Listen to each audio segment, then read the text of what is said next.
Hello friends, ఈరోజు mummy ఏం చేసినా చూద్దామా రండి. చేస్తున్నావా? ఏం లేదు చేసి ఈరోజు నేను చిట్టి ఇడ్లీ చేస్తున్నా నీకోసం. వావ్, చిట్టి ఇంకొక చిన్న టిప్ చెప్తానండి మీకు. చాలా మంది ఇడ్లీలు గట్టిగా రాకపోవడం వల్ల చాలా మంది ఇబ్బంది పడుతున్నారు కదా. ఏం లేదండి, ఒక గ్లాసు మినుపు గుండ్లకి ఒక 3 గ్లాసుల రవ్వ వేసుకున్నారంటే చాలా బాగా వస్తాయి.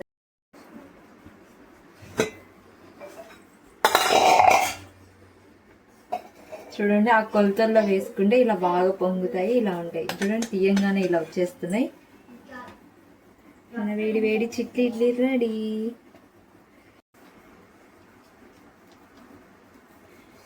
ఇట్లా చిట్టి ఇడ్లీ కారం పొడి, ఇడ్లీ కారం పొడి, ఇలా నెయ్యి వేసుకొని